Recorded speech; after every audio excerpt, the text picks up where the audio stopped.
안녕하세요. 반갑습니다. 한빛 변리사학원 민법 전임 강사 이상윤입니다. 반갑습니다, 여러분. 박수까지 열렬히 환영해 주셔서 감사하고요. 4월 말 이제 진짜 봄같이 됐죠. 어제는 또 춥기도 했는데 주말에 귀중한 시간 내서 설명회 오시느라 고생하셨고요. 지금부터 한빛 변리사학원 4월 말 변리사 입문자 설명회 한번 시작해 보도록 할게요. 제가 매달 또는 뭐 매년 변리사 입문 강의 할 때 보통 이렇게 두 가지 컨텐츠로 준비해 드리는데요. 나간 프린트 한번 확인해 보시고요.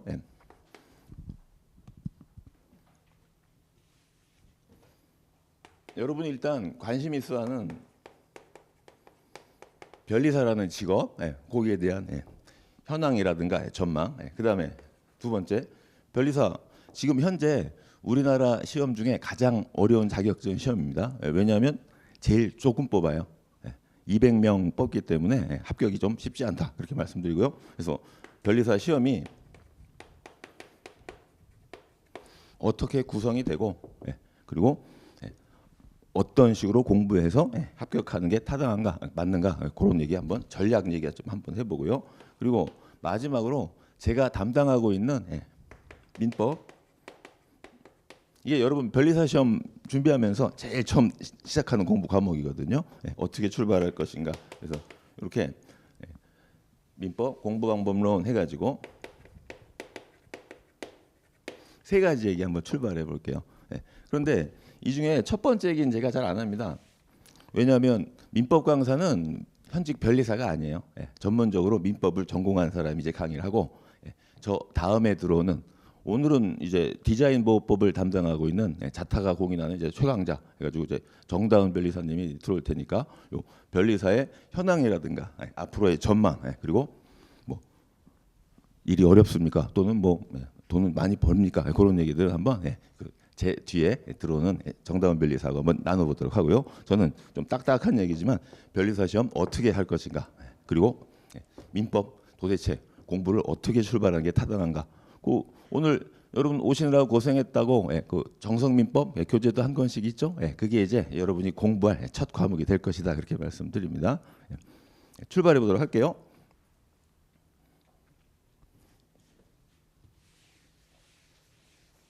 자, 변리사 시험은 1차, 2차로 구성되어 있어요. 여러분 나간 프린트 3페이지 보시면 되겠네요.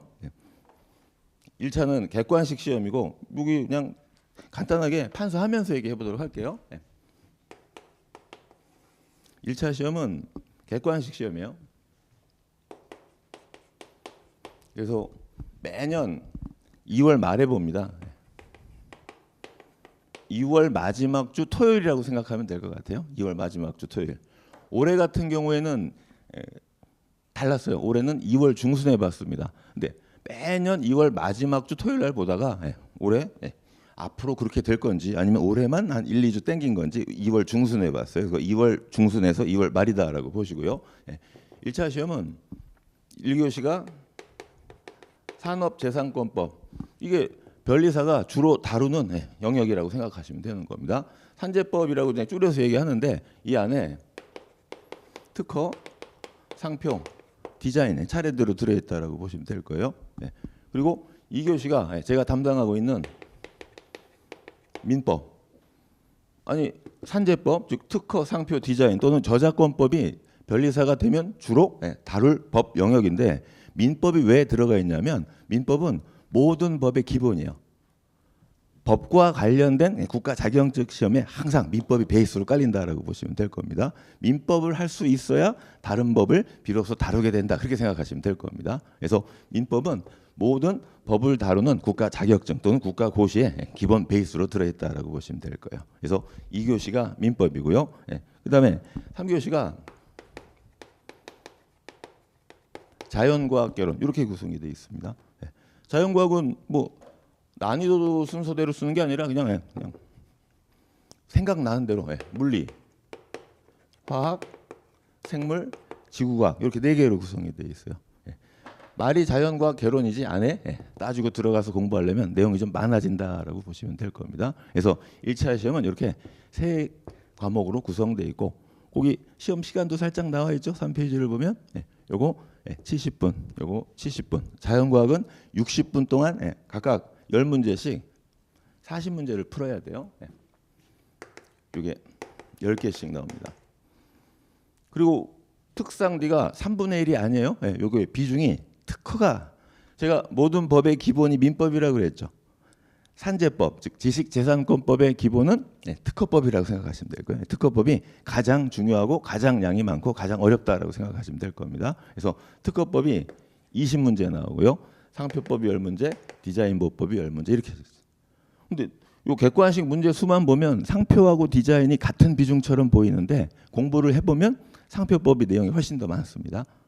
그래서 어느 정도 비율로 할 것인가, 그거는 이제 전문 변리사님이 정다운 변리사가 좀 얘기를 해줄 거예요. 특상지와 관련된 얘기는 깊게는 다음 시간에 언급하도록 하고요. 그래서 1교시 산재법, 2교시 민법, 3교시 자연과학. 그런데 과거에는 요 세 과목 뒤에 4교시에 영어라고 있었어요. 그래서 네 과목 평균으로 당락을 가름했는데 이제는 이 영어만 잘하고 오히려 중요한 예들을 못하면 문제가 있다 해가지고 영어가 이제 패스 페일 제도로 바뀌었습니다. 그래서 토익 기준으로 한 페이지 넘겨보시면 4페이지 있죠? 거기 4페이지 보시면 775점이라고 되어 있죠.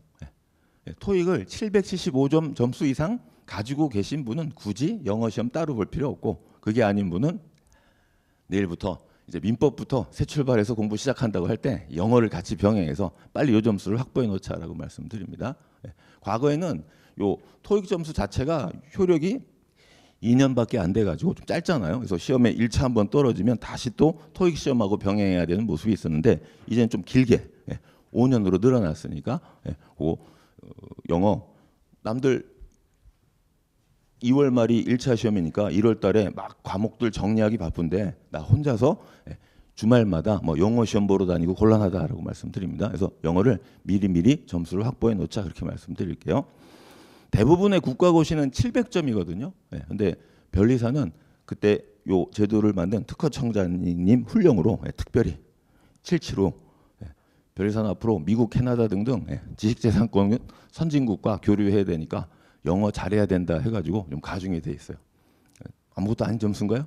공부 영어 잘하시는 분한테는 775점이 별거 아닌 것 같은데 보통의 국가시험과는 달리 가중돼 있으니까 미리 좀 확보해 놓자 그렇게 말씀드립니다. 그래서 영어는 패스페일 제도로 바뀌어가지고 이렇게 세 과목 평균해서 평균 60점 이상 맞아야 돼요.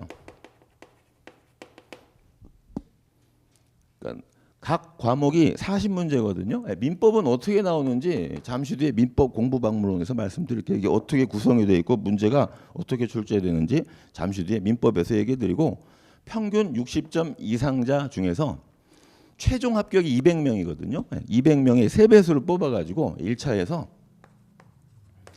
600명 정도 뽑는다라고 생각하시면 될 겁니다.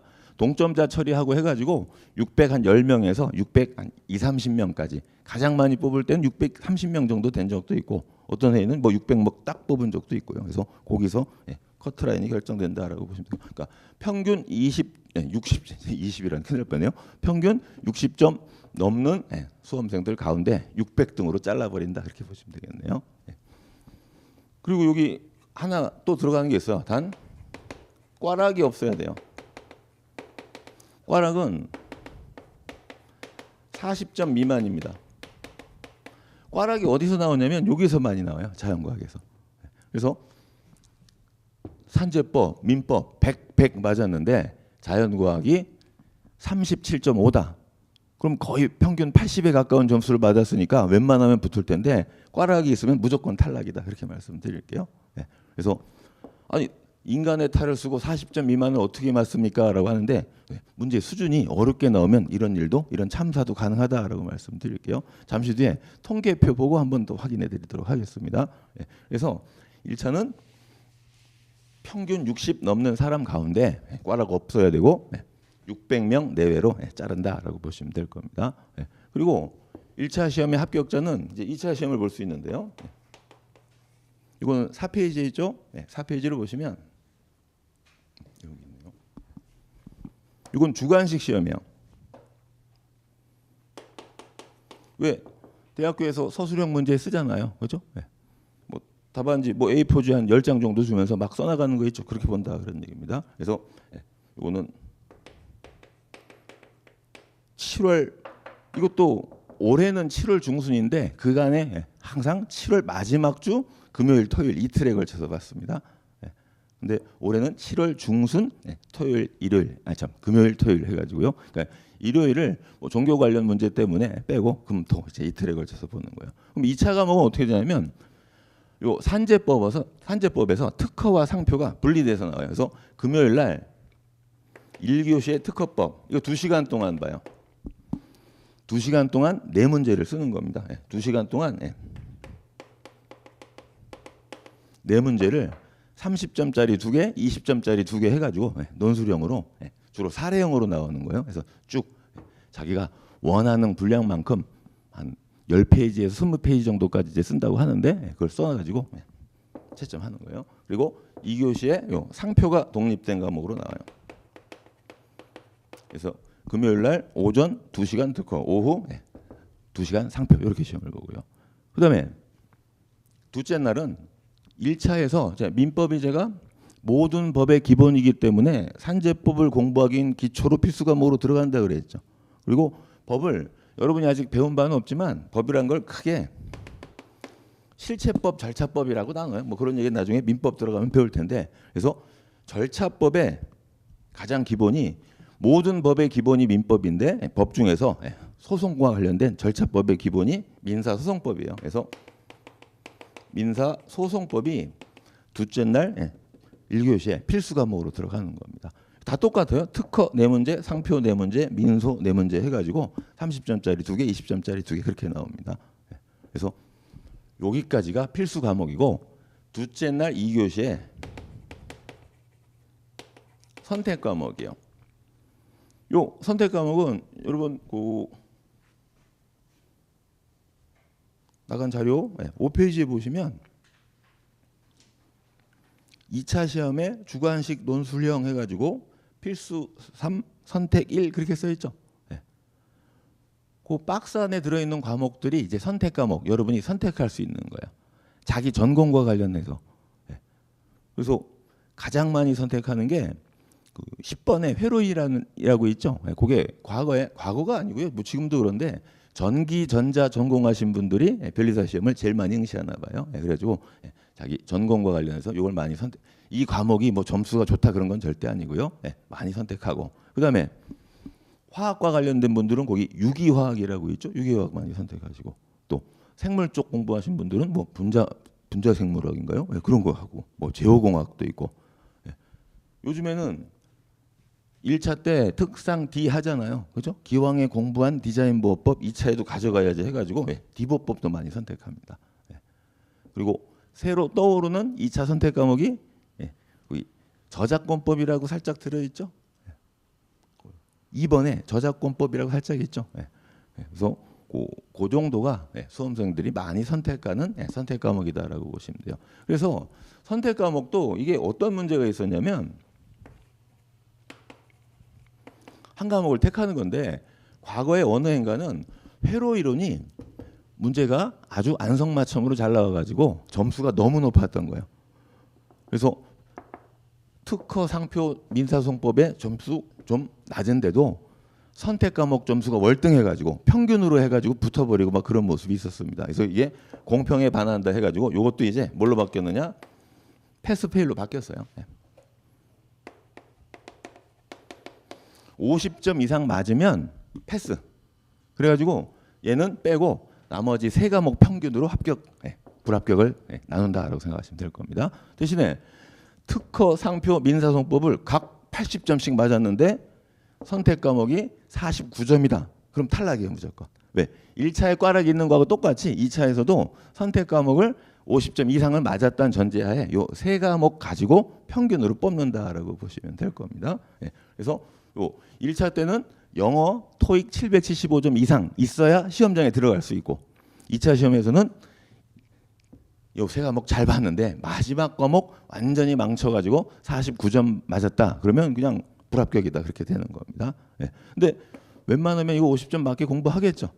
이걸 열심히 하는 사람들이 이걸 게을리한다는 건 문제가 있겠죠. 그래서 이거 선택 과목 잘 골라서 자기의 전공과 관련해서 나는 내 전공과 관련해서 크게 내세울 만한 게 없다. 그러면 디자인보법이나 저작권법 해가지고 이거 웬만큼 쓰면 50점은 받을 수 있을 것 같습니다. 그래서 50점 받는 목표로 공부하시면 될 것 같아요.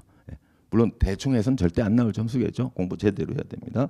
그래서 결국 필수는 이렇게다라고 보시면 되겠죠. 근데 이건 지우면 안 되겠네요. 선택 과목은 시험장에서 시험을 보는 거니까 이렇게 네 과목 본다라고 보시고 대신에 합격 불합격은 이렇게 나눈다라고 보시면 될 겁니다. 그래서 1차 시험, 2차 시험 대부분의 국가 자격증 시험, 국가 고시라고 하는 것들이 이렇게 1차 주관식, 1차 객관식, 2차 주관식 이렇게 이루어져 있습니다. 그리고 면접은 그냥 통과 절차에 불과하다라고 말씀드릴게요. 과거에 국가 시험 왜 1, 2차 시험 잘 봤는데도 면접에서 일부러 막 떨어뜨리고 그런 것도 있었는데 변리사 시험은 이제 그런 게 없어졌어요. 그래서 여기서 최종 200명 이상 뽑는다라고 보시면 될 겁니다. 근데 올해 같은 경우는 거의 올해가 아니라 작년 같은 경우 200명 딱 끊어버렸는데 잘하면 이게 동점자가 있어가지고 220명, 30명까지 늘어날 수 있는 거예요. 뭐 그 애는 뭐 운이 좀 좋을 수도 있는 것이고, 그러니까 200명 이상이라고 생각하시면 될 겁니다. 이게 변리사 시험 전체 구성이다라고 보시면 될 거예요. 여기 자연과학이 들어간 이유는 원래 변리사 자격증의 취지 자체가 이공계 출신 사람들 보고 봐라라고 만든 시험이에요. 근데 그렇다고 인문계, 문과가 못 보는 건 절대 아니고요. 매년 문과 출신도 한 5명 정도는 붙는다 그렇게 말씀드립니다. 5명이면 뭐 비율은 크진 않죠. 근데 문과생들이 못할 건 아니다라고 보고요. 왜 못할 게 아니에요? 자연과학만 잘 넘어가면 다 법이잖아요. 그렇죠? 다 법이니까 어차피 공부하는 내용은 크게 차이 없다라고 생각하시면 될 겁니다. 그리고 이것도 문과생들의 진입을 막기 위한 장벽이지만 이과생이라고 다 잘하는 분 많지 않죠. 그렇죠? 이거 약간의 함정이요. 이거 이과라고 다 잘하지는 않더라 그렇게 말씀드립니다. 그래서 1차 시험은요. 커트라인이 보통 어떻게 형성이 되냐면 평균 75점에서 80점 사이라고 보시면 될 겁니다. 나는 역대 90점 이하는 맞아본 적이 없다. 대학 때도 나는 A밖에 없었고 중고등학교 때는 거의 만점에 가까웠다. 점수가 이게 뭐냐? 근데 이게 거기에 맞춰서 문제가 출제가 되는 거예요. 거기에 맞춰서 문제가 출제가 됩니다. 그리고 2차 시험은 커트라인이 55점에서 60점 정도라고 보시면 될 겁니다. 근데 이게 상대평가이기 때문에 그죠? 상대평가이기 때문에 큰 의미는 없어요. 여러분 법이 들어가면요. 법이란 단어가 들어가면 100점 만점으로 채점하지 않아요. 요 선택 과목에 이과 계열 문제들은 풀이 과정이 정확하고 정답이 딱 나오면 깎을 수가 없다 그러네요. 거기다 글씨까지 이쁘게 쓰면 그냥 어쩔 수 없이 제가 한빛 변리사학원에서 민법 강의한 지 20년이 됐는데 실제로 선택 과목 100점 맞은 분도 봤어요. 그러니까 풀이 과정이 정확하고 답이 나오면 깎질 못한다고 합니다. 이공계 쪽 과목들은. 근데 법은 100점 만점이지 채점 자체를 100점 만점으로 하지 않아요. 제가 관계되는 물론 변리사 시험은 아니고 사법시험 쪽이었는데 민사소송법 채점 하는 거 답안지가 오면 이렇게 꽉 편철이 돼 있어서 이름 같은 거 못 보게 돼 있는데 그걸 보고 채점을 하는데 100점 만점이라고 했을 때 감동의 눈물을 흘리면 채점하다가 아니 어떻게 훌륭한 이렇게 놀라운 나 젊었을 때보다 한 10배 정도 낫다 뭐 그런 식의 놀라운 답이 있으면 70점 정도 줍니다. 채점하다가 채점위원이 감동을 하면 그때 비로소 70점 이상을 줘요. 그러니까 80점은 없다고 보면 되는 겁니다. 만점 자체를 아주 낮게 평가하고 채점을 하니까. 그래서 과거에 민소법이 70점 넘어가는 사람 거의 없었어요. 근데 원래 민소법이 점수가 제일 짰는데 최근에는 이거예요. 특허상표가 이거 변리사 시험 되면 오히려 다룰 법이잖아요. 그렇죠? 그러니까 여기에 대한 채점 기준이 훨씬 더 엄격해지고 있다. 2차 시험까지 붙으려면 얘들 잘해야 된다라고 말씀드립니다. 민소법은 나중에 보면 되게들 열심히 해요. 왜냐하면 워낙 생소하고 처음 보는 거니까 여기서 큰일 나면 안 되겠다. 제가 1차 공부할 때 제일 먼저 시작하는 과목이 민법이라고 했죠. 그죠? 근데 똑같아요. 2차 시험 시작할 때 제일 먼저 공부하는 건 민사소송법입니다. 그래서 민법 먼저 출발하고 법을 할 때, 그다음에 2차 공부할 때 민사소송법 먼저 출발하는데 최근에 여기 오히려 점수 차이라든가 꽈락은 이쪽에서 많이 난다라고 말씀드릴게요. 민소법은 다 같이 열심히 해서 잘 외워서 그런지 점수 편차가 그다지 크지 않다 그렇게 말씀드립니다. 그래서 올해가 아니죠. 2024년도 55점 정도가 커트라인이었습니다. 우리 그럼 통계 얘기 좀 한번 해볼까요? 어디로 가시냐면 7페이지 한번 가보시면 변리사 시험 통계 해가지고 1차 거기 한번 보시면 커트라인이 쭉 나오죠. 7페이지 한번 가보세요. 그러면 커트라인이 올해 79.16이었어요. 올해 2월에 본 시험이. 그리고 무려 81도 넘어간 해도 있죠. 그렇죠? 이때는 전체적으로 문제가 쉬웠다라고 보면 됩니다. 근데 요거 2012년을 보면 66.66으로 좀 점수가 낮죠. 2012년에 무슨 일이 있었냐면 자연과학 4과목이 다 어렵게 나왔어요. 우리가 1차 공부할 때 보통 공부량을 민법이 내용이 제일 방대하고 할 게 많으니까 그다음에 산재법은 여러분 이거를 잘 해야 1차를 붙고 2차도 붙고 나중에 시험 합격해도 나가서 써먹을 법이 이거잖아요. 그러니까 알아서 열심히 한다 해가지고 여기서 그러니까 아니 이게 더 중요하지 않습니까? 그게 아니라 양 자체가 워낙 방대해요. 민법이 워낙 내용이 많아서 공부 양이 5대 4대 그리고 자연과학은 1 해가지고 4과목 중에 한 2과목 정도 열심히 하고 나머지 2과목은 그냥 기초 실력으로 찍는다 이런 식으로 해가지고 방어적으로 시험을 봐요. 그러니까 요 자연과학이 점수가 그다지 높진 않았는데 2012년에 요 4과목이 하나같이 다 어렵게 나왔어요. 보통은 화학이 어려우면 생물이 쉽고 물리가 어려우면 뭐 화학이 쉽고 이런 식으로 좀 난이도가 조절이 되는데 2012년인가 이게 다 어려웠습니다. 특히 믿었던 우리의 친구 요 지구과학은 여러분 전공과 전혀 무관하게 얇은 책 하나만 잘 보고 가면 거의 다 맞출 수 있다고 하네요. 최 8개에서 10개까지 맞출 수 있게 문제를 내주는 모습이 있어서 지구과학은 열심히 잘 해야 되는데 이것까지 아주 어렵게 나온 해가 있어가지고 이때 2012년에 자연과학 꽈락이 60%였어요. 60%. 정확하게 보면 62%였는데. 그러니까 10명 중에 6명 이상이 자연과학을 40점 미만으로 맞아가지고 커트라인이 그렇게 형편없이 낮았다 그렇게 말씀드립니다. 그래서 그때부터 요 자연과학이 오히려 1차 시험의 당락을 좌우하는 이제 중요 과목이 되는 셈이 됐어요. 그러니까 공부 자체는 여기 많이 노력이 들어가는데 자연과학을 이제는 소홀히 해서는 안 되겠다 이렇게 말씀드리는 겁니다. 4과목 다 좀 찬찬히 열심히 봐야 돼요. 자연과학은 이전에도 사실은 한번 사고 쳤어요. 2006년에 자연과학 과락이 이때가 사실 자연과학이 그냥 대충 시험장에 들어가서는 안 되겠구나라고 반성하게 된 애가 이때 시험이었어요. 2006년에 엄청 어렵게 나와가지고 그때 물리가 주범이었는데 물리를 전공한 사람들도 2-3개밖에 못 맞고 뭐 그런 모습이 있어가지고 이렇게 2번의 자연과학 꽈락 사태가 있었습니다. 뭐 그때부터 농담 반 진담 반으로 자연과학을 뭐 자연과락 그렇게 부르는데 지금은 알아서들 잘 대비하고 있어가지고 그런 이변은 없다라고 말씀드립니다. 그래서 자연과학, 그러니까 여러분이 내년에 당연히 2026년에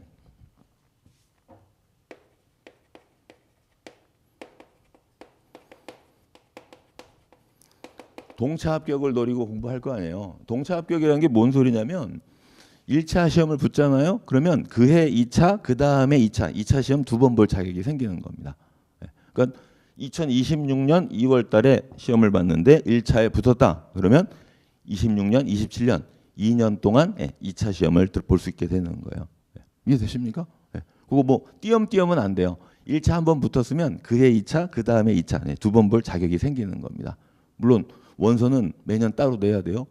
나 1차 붙었으니까 2차 원서 또 안 내도 되겠지. 그게 아니라 한 번 내면 그 다음에 또 다시 내야 되는데 뭐 그건 나중에 절차적으로 해결하면 되고 어쨌든 당연히 요걸 노리고 공부해야 되잖아요. 그죠? 동차 합격을 노리고 공부해야 되는데 그러려면 1차 시험을 조금 여유 있는 점수로 합격하자. 그래서 제가 여러분한테 제시하는 대체로의 목표 점수는 여기 6페이지 요거예요. 자, 뭐냐면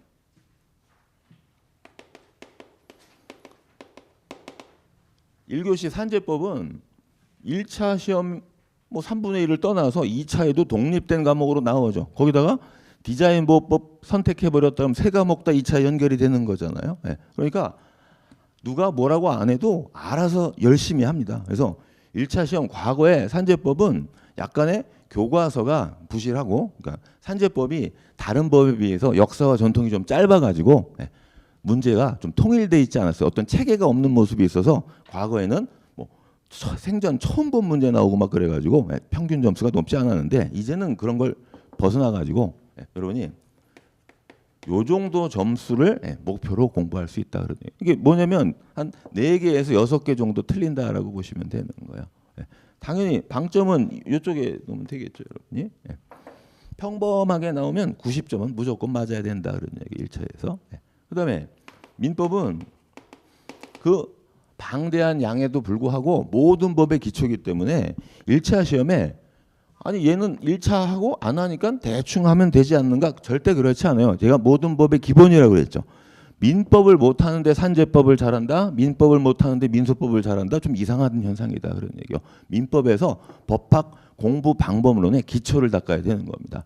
제가 민법 강사라서 이런 얘기 하는 게 아니에요. 나중에 특상디 또는 민소법 강의 들으면서 아니 민법 시간에 이것도 안 하고 일로 왔어? 그런 얘기를 듣게 돼요. 그러니까 민법이 제대로 기본이 닦여 있어야 다른 법을 공부할 자격이 갖춰진 거다라고 생각하시면 될 겁니다. 그래서 1차 시험에서 민법을 단순히 3분의 1 과목이다 그렇게 하면 안 돼요. 내가 변리사 자격증을 따기 위해서 기본 베이스로 깔고 가야 될 과목이다 그렇게 생각해야 되는 겁니다. 그러니까 얘도 열심히 하고 요즘에 문제 수준이 그렇게 어렵지 않아요.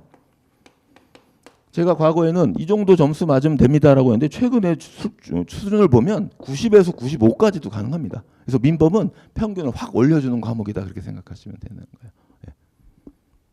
처음에 양만 치지 않고 차근차근 학원에서 제시하는 대로 잘 밟아가면 이 정도 점수 충분히 맞을 수 있다라고 말씀드립니다.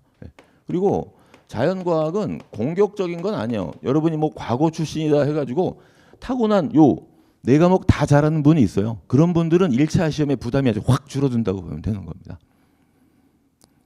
자연과학 4과목이 다 기본 베이스가 돼 있다. 그러면 1차 공부량이 많이 준다라고 생각하시면 될 거예요.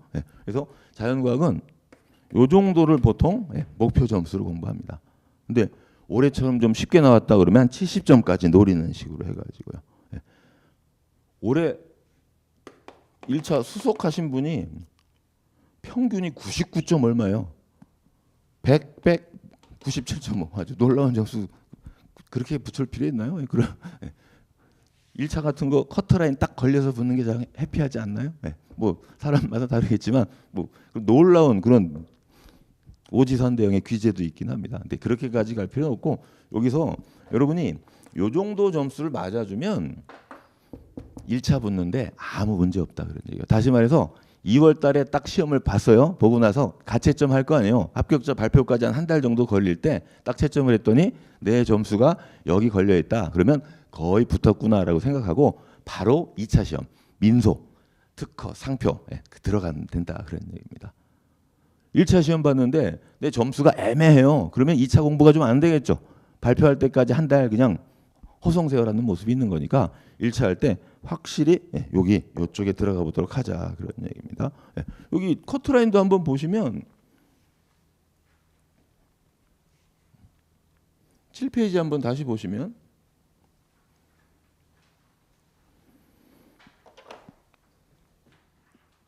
2022년에 점수가 정말 높았잖아요. 이때 너무 쉽게 나왔다 그런 얘기요. 그래서 그 다음에는 당국에서 시험이 이게 뭐냐 평균이 이렇게 높으면 어떻게 하냐 해가지고 70.83으로 확 떨어졌죠.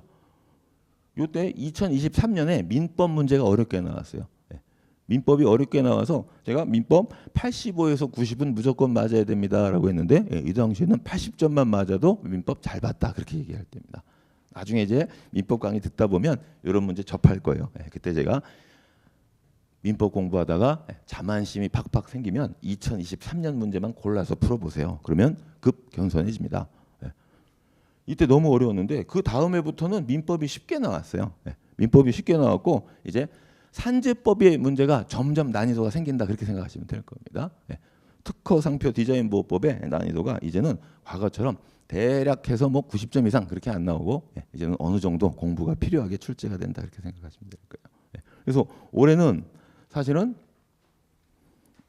전 과목이 올해 다 쉽게 나왔어요. 그래서 평균이 이 정도 갈 거다라고 했는데 다행히 80은 안 넘었다 그렇게 말씀드립니다. 올해 같은 경우에는 이제 민법, 산재법, 자연과학 다제로 평이하게 나왔어요. 근데 자연과학은 아무리 평이하게 나와도 좋은 점수 맞기가 어려운 게 출제위원들이 여러분 들어가서 과목당 10문제씩 낼 거 아니에요. 그러면 내가 출제한다고 생각해 보세요. 내가 10문제 냈더니 수험생들이 거의 다 맞춘다. 자존심 상하지 않습니까? 그럼 안 돼요. 무조건 틀릴 문제 하나는 꼭 끼워 넣겠죠. 완전 짱돌 문제 하나. 그리고 혹시 그것도 맞출지도 몰라야 해서 비슷한 문제 하나. 그러니까 과목당 한 두세 개씩 어렵게 나오면은 50점도 막 간당간당하는 모습이 생기는 겁니다. 그래서 요 자연과학도 그때 조금 방심하지 말고 원래 자연과학 다 잘하는 분들 빼고는 자연과학 때문에 나중에 이런 거 정말 열심히 했는데 불이타라는 게 불의의 타격이라고 이제 법학 강의할 때 쓴다는데 의외의 타격을 입는다. 뭐 그런 짱돌 문제라고 얘기하죠. 그래서 그런 거에 당하지 않게 자연과학도 이제 조금 틈실하게 공부할 필요가 있다. 그렇게 말씀드립니다. 그 중에서 지구과학은 여러분 정말 버리면 안 돼요. 요거 전공과 무관하게 어느 누구라도 변리사 시험에 맞게 출간된 얇은 교재에 있어요. 학원마다 있는데 그거 잘 따라오면 지구과학은 고득점이 가능하니까 지구과학은 절대로 뭐 포기하거나 기본만 맞자 그게 아니라 10문제 다 맞춰야지 그런 마인드로 공부하자라고 말씀드려요. 그리고 나머지 3개 중에서도 2개는 열심히 하고 정말 자신이 없는 과목이 하나 있다. 그럼 그거 방어적으로 한 서너 개 노리고 공부하고 뭐 그런 식으로 가면 될 것 같습니다.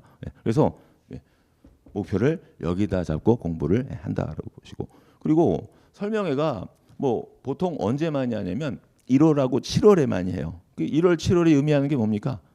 방학이잖아요. 겨울방학, 여름방학 그런 식인데 그때 많이 공부를 시작하십니다. 그러면 여러분 지금 4월 말 이제 5월부터 출발한다고 하면 1월 달에 출발한 친구들보다는 많이 늦었죠. 반면에 7월 달에 출발하는 친구들보다는 한 두세 달 빠른 모습이 있겠죠. 그렇죠? 중간체니까 당연히 내년에 붙는다라고 생각하고 공부하셔야 됩니다. 나 그냥 1차 5개년 계획 천천히 해봐야지 그러지 마시고 내년에 무조건 붙는다. 그 말은 2차 시험에 너무 매진하지 말라는 얘기예요. 1차 시험이 이게 뭐 별거 없네라고 생각하지만 하다가 보면 양이 점점 많아진다라고 말씀드립니다. 그래서 일단 1차 시험에 매진하는데 요 목표 점수를 맞기 위해서는 어떤 순서로 할 것이냐. 일단 오늘이 4월 26일, 4월 말이잖아요. 그러면 5월부터 출발한다라고 하면 근본은 얘라고 했죠. 그렇죠? 처음 출발점은 무조건 민법입니다. 얘를 거들떠도 보면 안 돼요. 민법 책 완전히 처음부터 끝까지 다 봐서 덮기 전까지는 산재법은 나는 모르는 과목이다라고 생각하셔야 돼요. 나는 하루에 조금씩 같이 하는 스타일이야. 아니요. 법학 처음 공부할 때는 민법 처음부터 끝까지 다 책 덮기 전까지는 산재법은 거들떠도 보지 않는다라고 말씀드립니다.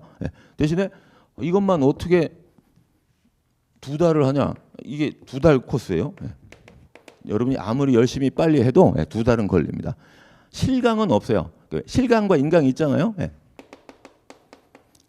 현장 강의하고 동강, 즉 인터넷 강의가 있는데 실강은 이게 기본 강의가 1월부터 3월까지 진행이 됐고 이제 여러분은 요 인강으로 갈 수밖에 없는데 요거 두 달 동안 기본 강의는 반드시 필수적으로 해주셔야 돼요.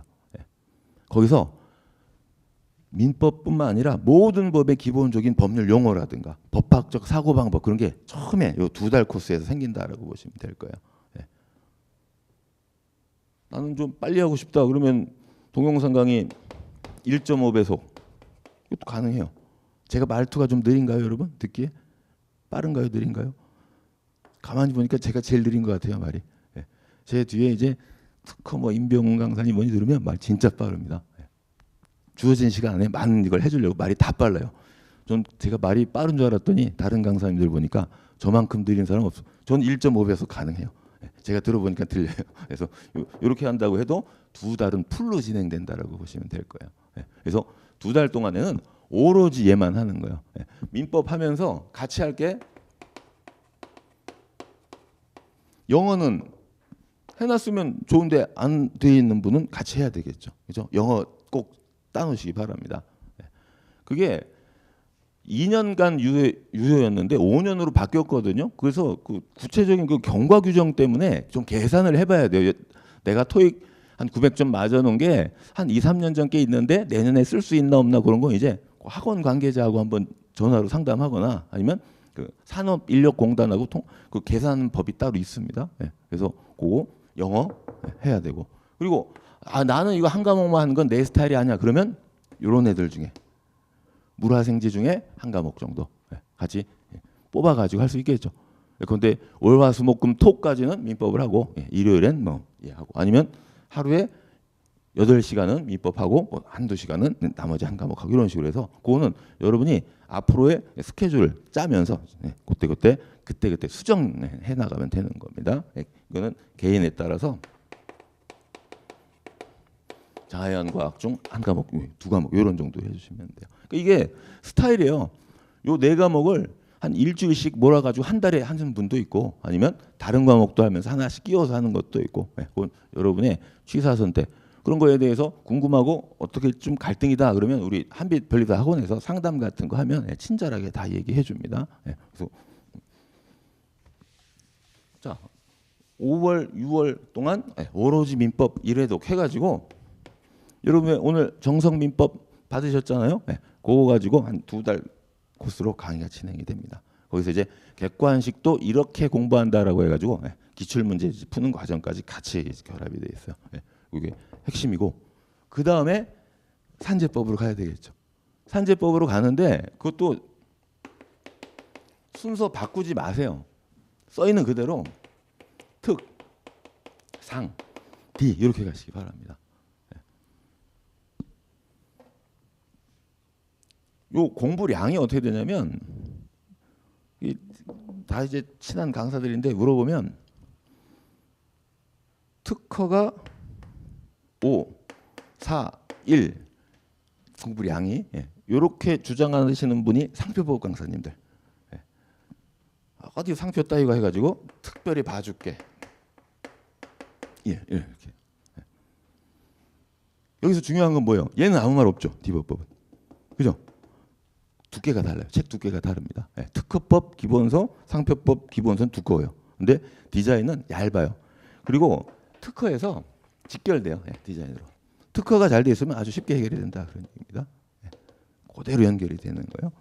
특허 뒤에 실용신안이라고 있는데 그건 뭐 아무것도 아니에요. 특허에 딸려 있는 애다라고 생각하시면 되는 겁니다. 그래서 공부량이 특상 D 이렇게 가는 겁니다. 2차에서 보세요. 특허하고 상표는 필수 과목인데 디자인 보호법은 다른 여러 과목 중에 하나 선택하는 것 중에 하나잖아요. 그렇죠? 그래서 특허, 상표, 디자인. 요 공부량이 이 정도다라고 보시면 돼요. 물론 디자인 보호법이 2차에 가면 양이 늘어나겠죠. 50점 반드시 맞아야 되는 모습이니까 2차에 가면 늘어나겠지만 1차에서는 이러하다라고 말씀드립니다. 그러니까 똑같이 문제 수가 10개, 10개라고 해가지고 공부량이 똑같겠네. 그건 아니다. 그런 얘기요. 그래서 특허를 먼저 하고 그 다음에 상표를 하고 그 다음에 디자인 보법을 하는데 요것도 한 민법하는 시간 정도 걸린다라고 생각하시면 될 거예요. 그래서 어떻게 또 하냐면 디자인 보법은 아예 난 그냥 한 10월, 11월쯤에 따로 할래요. 뒤로 빼기도 하는데 어쨌든 특허 상표는 민법 끝나자마자 거기 붙여가지고 7월에서 8월까지 요거 해주셨으면 좋겠네요. 근데 왜 공부량이 많아지냐면 보세요. 여러분이 5월, 6월 조금 속도 빠르신 분은 6월 중순 정도까지 민법을 딱 이래도 마칩니다. 그리고 특허로 7월이 아니라 6월 한 중순쯤에 20일쯤에 딱 들어갈 수 있는데 그때 민법책을 덮으면 안 된다는 얘기예요. 민법을 휘발성의 학문이라고 해요.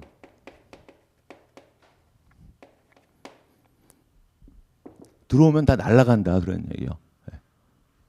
휘발한다고 얘기하잖아요. 뭐냐면 근데 여러분이 민법 기본 강의 이제 듣기 시작했어요. 그래서 첫 번째 시간에 한 하루 세 타임 듣는다 해가지고 1시간짜리 한 세 타임 듣고 아 이거 뭐 민법 할 만하네 재밌네 아 이런 게 이런 거구나라고 알아들었어 하고 그날 저녁에 이제 복습 좀 하려고 하는데 내가 오전에 분명히 강의 들었을 때는 뭔가 내용이 있었고 뭔가 어느 순간에 나도 빵 터져서 웃기도 하고 아 이런 사건이 있구나라고 했는데 저녁에 보면 기억이 안 난다 그런 얘기요. 그래서 들어왔다 다 날아간다는 얘기요.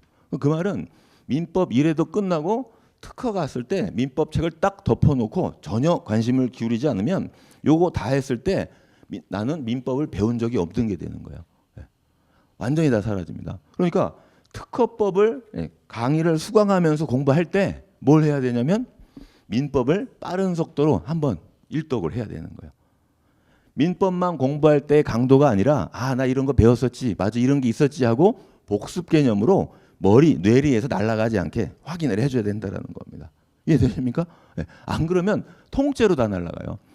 예컨대 특허법 강의를 듣는 기간 동안에 민법을 한번 본다는 게 둘이 같은 강도로 하면 안 되겠죠. 그때 특허를 8의 강도로 한다면 민법을 2 내지 1.5 정도의 강도로 기억을 살려놔야 된다는 겁니다. 그 다음에 민법 제대로 이해독할 때 기억을 가지고 갈 수 있다는 거예요. 그러니까 공부량이 과목 수만 대략 보고 난 얘 2개 정도는 강하니까 나머지만 잘하면 되겠네. 그게 아니에요. 그게 눈덩이 굴러가듯이 상표할 때는 어때요? 그러면 앞에 집채만한 민법 특허가 또 있잖아요. 그러면 상표하면서 적어도 민법은 잠시 손에 놓는다 하더라도 특허 한번 다시 돌려야 된다 그런 얘기입니다. 이해되십니까? 그러니까 요 7, 8월에 특상지를 한다고 했을 때 그 사이에 민법 한번 살짝 눈에 머리에 그리고 상표하면서 특허 한번 그런 식으로 해가지고 실질적으로 2회독 이상의 효과를 얻어야 되는 거예요. 이 과정에서. 그리고 이제 문제풀이 가을부터 들어가고 그런 겁니다. 그러니까 여러분이 기본 강의만 듣는데 지금 5월부터 8월까지 5, 6, 7, 8 4달 가까이 들어가잖아요. 그 과정이 필수거든요. 기본 베이스가 있어야 그 다음에 뭐 나 혼자 문제를 풀던 나 혼자 요약집을 보던 나 혼자 판례를 정리하든 할 수 있는 기초가 쌓이는 거니까. 그래서 요 4달 동안은 아무것도 하지 마시고 민법, 산재법 1차 대비 기본 강의 들으면서 기초를 튼튼히 하자 이렇게 말씀드립니다. 그리고 아까 제가 동차를 노리자고 했잖아요. 동차를 노려야 그러니까 언제 많이 붙겠어요? 내년에 따닥 붙는 사람들은 그걸 생동차라고 하는데 1년에 10명 내외예요. 10명에서 15명까지 가는데 그 숫자가 점점 줄어들고 있습니다. 과거에는 선택 과목에서 엄청난 점수를 맞아가지고 평균을 올려서 붙는 동차생들이 많았는데 이제는 선택 과목이 그냥 패스제로도 바뀌어버리는 바람에 상식적으로 1년 이상 공부한 사람이 아무래도 실력이 더 좋지 않겠습니까? 그래서 생동차로 붙는 게 쉽지 않은데 당연히 이거를 노리고 공부를 해야 그 다음에 즉 2027년 2차에 좀 좋은 점수로 붙을 수 있다 그렇게 말씀드릴게요. 그러니까 나는 올해는 아직 실력이 안 되니까 내년 2차 노려야지 절대 그러지 마시고 나 올해 꼭 붙어야 돼 하고 목숨을 걸고 공부한다. 그런 식으로 임하면 그 해 안 돼도 그 다음에 실력을 갖추고 시험장에 제대로 들어갈 수 있다 그렇게 말씀드리는 거예요. 그래서 변리사 시험을 여러분이 2027년에 최종 합격한다. 그러면 횟수로 한 2년 정도 걸리는 건데 이 정도면 정말 알뜰살뜰 수험생활 효율적으로 잘했다 그렇게 말씀드리는 거예요. 자, 그러면 제가 내년 시험을 대비하는 4월 말 현재 여러분한테 제시해드리는 전략은 점수는 아까 말씀드렸고 그걸 목표로 공부하는데 일단 2달 민법에 올인하시고 그 다음에 특상디 산재법도 한 달 반에서 2달 해주셔야 돼요. 그거 필수 과정 거쳐야 돼요. 그리고 나서 민사소송법 그거보다는 오히려 2차 선택 과목 있죠. 나의 전공과 관련된 또는 내가 흥미로운 과목 해가지고 선택 과목 기본 베이스 깐다 해가지고 한 2주 정도 바치고 그 다음에 날씨가 선선해지는 9월부터는 그냥 1차에 매진하는 게 맞다라고 말씀드립니다. 1차 시험을 붙어야 여기 들어가든가 말든가 할 거 아니에요, 여러분. 영어 토익 점수가 있어야 1차 시험장을 들어가고 1차 시험을 붙어야 2차 시험장 들어가는 거니까 1차 먼저 붙자 그런 얘기요. 처음에 욕심 부리고 학원에서는 2차용 특허 상표 또 개강이 돼요. 그러면 1차 시험도 보기 전에 2차 대비 특허 먼저 할래요. 그거 그럴 필요 없습니다. 무슨 산재법이 1차, 2차가 따로 있어요. 똑같아요. 과목이 똑같은데 1차는 OX, 오지선다형으로 골라내는 것이고 2차는 쓰는 거예요. 쓰는 건 뭐가 더 공부량이 많이 들어가냐면 암기를 많이 해야 됩니다. 외우지 않으면 못 써요, 여러분. 외우지 못하면 절대로 필기가 안 됩니다. 써나가지지가 않아요. 그래서 2차 강의는 지금도 학원에서 강의하고 있는 2차 강의는 다 뭐냐면 쓰기 연습이에요. 강사가 네 문제 딱 내요. 그러면 2시간 동안 막 팔이 아플 정도로 쓰고 거기에 대해서 요거는 이렇게 쓰라고 출제했는데 이렇게 쓴 사람 별로 없었다. 이렇게 썼지만 이건 가점 요인이다. 이건 감점 요인이다. 그런 식으로 해서 평가를 해주는 거예요. 2차 강의는 딴 거 없습니다. 오로지 그거다라고 보시면 되는 거예요. 그러니까 2차용 공부를 미리 따로 할 필요는 없다라고 말씀드립니다. 다만 여러분이 이게 돼 있는 분, 자연과 기본 베이스 깔리신 분들은 1차 시험에 수험 공부 시간을 확 줄일 수 있다고 그랬죠. 요게 잘 돼 있는 분이라면 민소법 한 2주 내지 3주 정도 빼서 공부할 즉 기본 강의 수강하는 거 그건 가능하다 그런 얘기요. 올해는 만약에 내년 대비 2차 과목도 같이 미리 해놓겠다라고 하는 분들은 선택 과목 한 2주 정도 다져놓는 거. 그리고 민소법은 자연과학이 어느 정도 된 분들만 한 기본 강의 수강 한 3주 코스 정도 될 거예요. 그거 해주시던가 그 이상은 욕심 부리지 않습니다. 제가 아까 민법은 휘발성의 학문이라고 그랬죠. 민사소송법은 휘발성의 학문이 아니에요. 여러분 휘발한다는 게 뭡니까? 들어왔다가 날아가잖아요. 민소법은 들어오지도 않아요. 민소법 책 처음에 딱 피면 그냥 까만 게 글자 하얀 게 종입니다. 이건 외계어예요. 완전히 뭔 소리인지 전혀 이해가 안 됩니다. 그냥 디립대 일단 암기하면서 출발해야 되는 건데 그거 지금 살짝 해놓는다고 해도 내년에 기억도 안 나요. 어차피 3월 달에 2월 말에 딱 시험 보죠. 그러면 하루 이틀 쉬고 바로 민소법 출발하거든요. 그때 새로 하는 거나 큰 차이 없다라는 겁니다. 그러니까 나 동차로 붙기 위해서 올해 민소법 3달은 해야지. 그러지 마시고 그럼 1차 못 붙어요. 요 기본 잘 민법, 산재법 1차 대비 기본 강의 그때 실력을 쌓아야 돼요. 그 실력을 쌓고 자연과학이 좀 되신 분이라면 민소법 선택 과목 해가지고 한 달 정도 투자할 수 있겠지만 그게 아닌 분이라면 선택 과목만 한 2주 정도 투자하고 1차에 매진해서 왜냐하면 이게 점점 까먹어요. 까먹고 자연과학 하다 보면 얘가 기억 안 나고 얘 하다 보면 얘가 기억 안 나고 그래서 문제 풀고 뭐 하다 보면 시간이 정말 빗살처럼 지나갑니다. 그러니까 1차 시험이 그렇게 만만치 않다라고 말씀을 드릴게요. 그래서 25년 4월 말 현재 설명해 오신 여러분한테는 내년 대비 공부 전략을 요 정도로 대략 잡아보자. 물론 개인마다 케이스 바이 케이스가 좀 다르겠죠.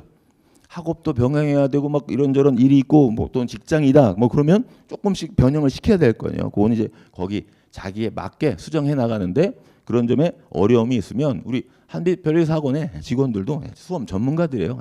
몇 년 이상 근무한 베테랑들로 되어 있으니까 거기서 상담하면서 또 좋은 도움 좀 얻을 수 있고 그럴 것이다라고 말씀드립니다. 자, 그리고 시간이 너무 많이 제가 너무 열을 냈나요?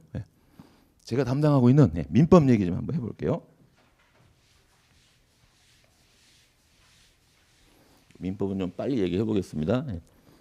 아무래도 현직 변리사인 정다운 변리사하고 이런저런 얘기 해보는 시간도 가져야 되니까. 자, 여러분 민법 공부방법론 해가지고요.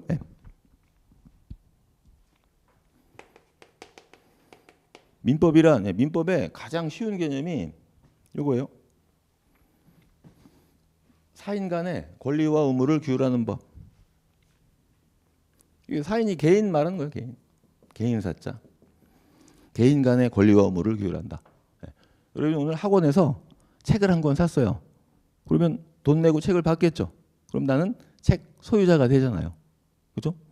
물건에 대한 권리, 물권이라고 하고. 그다음에 친구한테 5만 원 빌려줬어요. 그건 좀 낯익겠네요. 5만 원 빌려주면 나는 뭐라고 불러요? 돈 빌려준 사람 채권자. 그리고 돈 갚을 사람 채무자. 즉 민법은 사람 간의 권리와 의무를 규율한다 해가지고 크게 5개의 장으로 구성되어 있는데, 첫 번째가 총칙. 이게 우리나라 법 만드는 기본 방법이에요. 총이 공통이에요. 공통적인 걸 모아놓은 걸 총칙이라고 합니다. 그리고 개별적인 걸 풀어놓은 거를 각칙이라고 해요. 그래서 총칙, 각칙 이렇게 얘기하는데, 우리 민법 총칙은 공통인 걸 모아놨는데 뭐의 공통이냐? 물권법은 이게 물건에 대한 권리를 규율하고 있는 거예요. 제가 방금 학원에서 돈 주고 책 한 권 샀다. 그러면 난 그 책 소유자가 됐죠. 대표적으로 소유권. 요거를 규율하고 있는 게, 즉 물건에 대한 권리를 규율하고 있는 게 물권법입니다. 그리고 방금 제가 친구한테 5만 원 빌려줬다고 얘기했잖아요. 채권법, 채권관계. 꼭 돈 빌려준 거 말고 친구한테 자동차 받을 게 있다. 집을 사면 집 받을 게 있다. 사람에게 일정한 행위를 요구할 수 있는 것을 채권, 그거를 다루는 게, 즉 이거는 사람에 대한 권리예요. 채무자에게 일정한 행위를 청구한다 해가지고요. 그래서 사람에 대한 권리를 규율하고 있는 게 채권법. 여기까지가, 그러니까 민법 총칙은 뭐라고요? 물권과 채권의 공통을 모아놓은 겁니다. 그래서 여기까지를 요 약간 프린트에 있는 거, 재산법이라는 게 바로 요거 말하는 거예요. 물건에 대한 권리인 물권, 사람에 대한 권리인 채권, 요거를 공통적으로 모아놓은 총칙. 그래서 요 세 개를 합쳐서 재산법이라고 얘기하고요. 그다음에 사람에 대한 권리가 꼭, 즉 사인 간의 권리와 의무가 꼭 재산 관계만 있는 건 아니죠. 친족법이라고 해가지고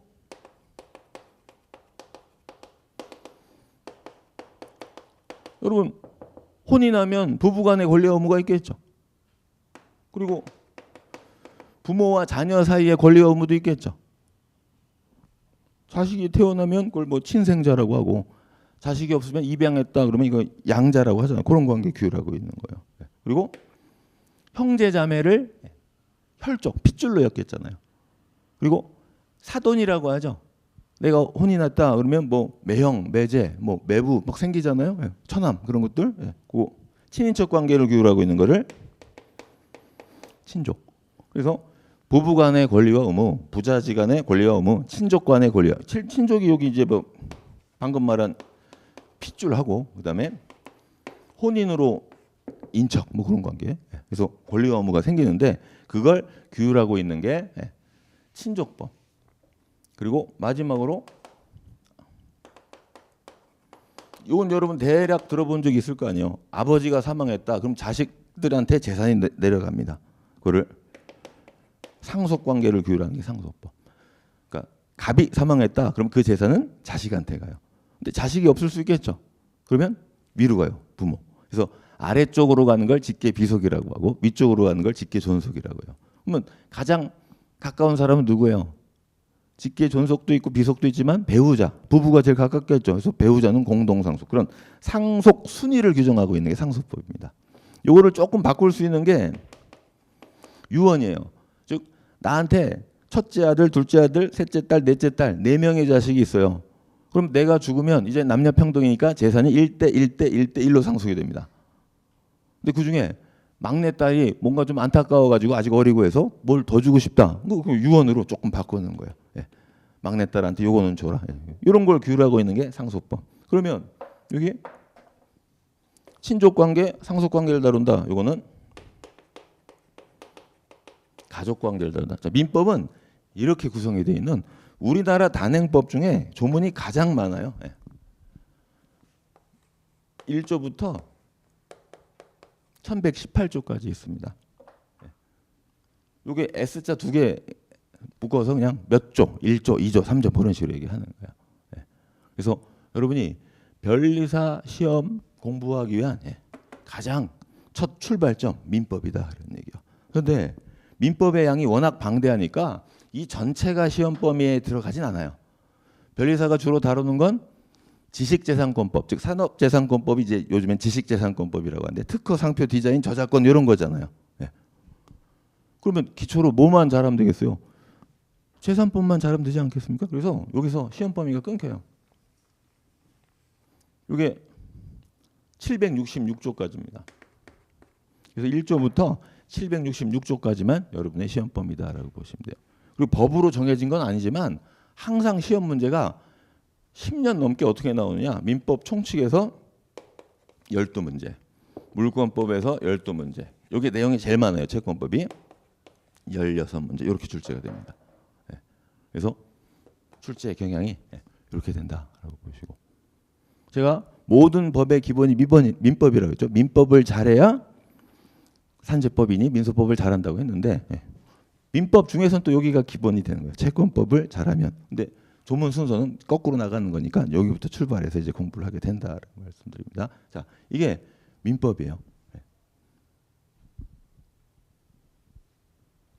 기왕에 뭐 민법 한 김에 거기 10페이지 한번 가보시면 1차 공부의 시작, 민법부터 제대로 잘하자 뭐 그런 얘기 나오고 있죠.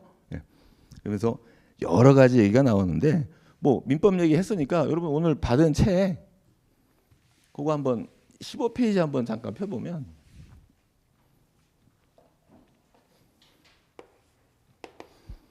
자, 법학은 항상 조문에서 출발하거든요. 15페이지 피면 민법 제1조가 나와 있죠. 그래서 법원이란 제목 하에 민사에 관하여 법률의 규정이 없으면 관수법에 의하고 관수법이 없으면 조리에 의한다 이렇게 써 있잖아요. 자, 분명히 한글로 써 있는데 처음 보면 이게 뭔 소리인지 잘 모르겠다 그런 얘기예요. 요거를 구체적으로 이게 무슨 뜻인지 하나하나 의미를 갖다 붙이는 겁니다. 그걸 이제 법 해석학이라고 하는데 우리가 공부하는 수험 민법이 바로 법 해석학으로서 민법이다 그렇게 보시면 되는 겁니다. 그래서 1조는 이런 뜻이에요. 여기 법원이 나 법원에 갔다 왔다 그게 아니라 여기의 원은 세무원자입니다. 법의 원천, 법의 연원이란 뜻으로 민사, 즉 A하고 B가 돈 빌려줬네, 돈 갚았네 서로 분쟁이 생겼어요. 그러면 판사는 재판을 해야 될 거 아니에요. 판결을 내려야 되는데 그냥 자기가 보기에 마음에 드는 사람 윈 그러면 안 되겠죠. 뭔가 기준이 있어야 될 거 아니에요. 그게 바로 법원이라는 얘기인데 A와 B 사이에 민사 분쟁이 생겼다. 그러면 법원은 어떻게 하라는 얘기요? 일단 법률로서 재판하라는 얘기입니다. 민법 기타 등등 민사법이 있을 거 아니에요. 법으로 재판하고. 근데 법이란 게 항상 있진 않을 거 아니에요. 그러면 관수법이라는 거 가지고 재판을 하고 관수법조차 없으면 마지막으로 조리라고 해가지고 이 조리는 그냥 상식, 뭐 정의 뭐 그런 식으로 읽으면 돼요. 일반 상식, 법의 일반 원칙으로 재판해라 그런 얘기입니다. 그래서 저런 말의 의미를 하나하나 밝히면서 공부하는 게 우리가 공부할 수험 민법으로서의 민법이다 이렇게 말씀을 드립니다. 그래서 민법을 공부할 때는 항상 이렇게 출발점이 법 조문이고요. 여기에 의미 내용을 하나하나 밝히는 작업, 그걸 이제 이론이라고 해서 학자들, 교수님들이 이런저런 얘기하는 거, 이게 이런 뜻이다라고 하는 거. 그리고 법학은 항상 사회과학 결론이 있어요. 분쟁이잖아요. 분쟁 해결하는 거 판례라고 해가지고 여러분 우리나라는 3심제죠. 왜? 1심에 불복해서 2심, 마지막 3심이 뭐예요? 대법원 가잖아요. 그래서 대법원에서 어떤 판결을 내리면 그와 유사한 사건들은 다 판결 따라가겠죠. 그래서 대법원 판결의 태도를 판례라고 얘기하는 겁니다. 그래서 법학은 항상 실천과학이기 때문에 조문에서 출발해서 판례가 결론이다 그런 얘기예요. 그래서 여러분은 여기서 여기까지 이제 각각의 쟁점에 대해서 하나하나 정리해 나가는 거다라고 말씀을 드리는 겁니다. 그리고 뭐 똑같은 얘기지만 초등학교 때부터 항상 제일 처음에 이해하고 그다음에 정리하고 마지막에 암기해서 시험 잘 보자 그렇게 얘기하잖아요. 그래서 암기까지 가는 과정 그거를 이제 하나하나 해나가야 됩니다. 근데 이렇게 공부하면 1조부터 766조까지 이 많은 걸 언제 다 하느냐인데 중요한 조문들이 있겠죠. 그렇죠? 법 조문을 보다 보면 1조는 중요하고 2조는 더 중요하고 3조는 뭐 이런 식으로 해서 민법을 처음부터 끝까지 가다가 보면 산이 그려져요. 같은 민법전 조문이지만 필요 없는 애들도 있거든요. 그러면 왜 필요 없겠어요? 시험에 안 나오는 애들이니까. 시험 출제 가능성이 없는 애들 제외하고 갔다 보면 여러분이 기본 강의를 들으면서 민법을 어떻게 공부할까 대략의 그림이 그려진다 그런 얘기예요. 그래서 나는 이 부분을 조금 더 깊게, 이 부분은 배제하고 그거를 기본 강의 듣는 2달 동안 잘 따라가야 할 것이다 이렇게 말씀드립니다. 그래서 거기 11페이지 넘겨보시면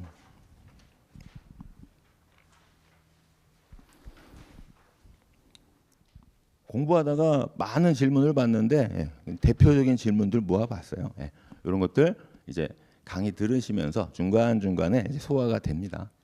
속도 문제라든가 뭐 예습 얘기 그것만 하나 말씀드릴게요. 우리 처음에 민법 강의 기본 강의 들을 때는 예습은 필요 없습니다. 괜히 쓸데없는 선입견만 생겨요. 그래서 처음은 철저하게 복습 위주로 하시고 대신에 그 다음에 뭐 문제집 강의라든가 기타 강의 또는 다른 정리 강의 같은 걸 한다. 그때는 당연히 예습이 필요할 거고요. 그래서 처음 기본 강의만큼은 있는 그대로 책 그대로 받아들여야 되니까 예습은 필요 없고 복습 위주로 한다. 여러분이 적어도 여기 민법 총칙은 끝나야 여기는 끝나야 그 다음에 예습할 자격이 생긴다. 그렇게 생각하시면 될 거예요. 처음에는 예습 잘못하면 이상한 길로 잘못 빠지니까 주어진 대로 따라가는 식으로 하자. 이렇게 말씀드립니다. 그리고 뭐 마지막 페이지에 있는 건 연간 강의인데 가장 중요한 건 거기 이거예요. 이거 이게 2개 붙어 있습니다. 기본 강의 요게 이제 2달 코스라고 했잖아요. 여기를 잘 넘기시면 법학이 재밌어지고 그 다음에 이어지는 특상디 산재법도 이제 기대가 되고 그런 모습이 될 것이다라고 말씀드려요. 이게 이제 어떻게 전개되고 하는지는 기본 강의 듣다 보면 강의할 때 딱딱한 법학 얘기만 쭉 하진 않아요. 변리사 수험생들을 위한 강의니까 변리사와 관련된 이런저런 얘기도 같이 가미가 될 테니까 거기서 좀 얻으시면 되고 그리고 역사와 전통을 자랑하는 한빛 변리사 학원에서 여러분한테 항상 양질의 상담 같은 거 하고 있으니까 이용해 주시면 될 것이다 그렇게 말씀드릴게요. 오늘 제가 오랜만에 설명해서 그런지 좀 말이 길어졌는데 저는 여기서 마무리 짓고 잠시 뒤에 이제 자타가 공인하는 디자인 보호법의 최강타자 어쨌든 정다운 변리사하고 한 5분 정도 쉬었다가 변리사 현직 얘기들 그런 것들 한번 해보도록 할게요. 오랜 시간 들어주시느라고 수고하셨고요. 다음에 또 뵙도록 하겠습니다. 감사합니다.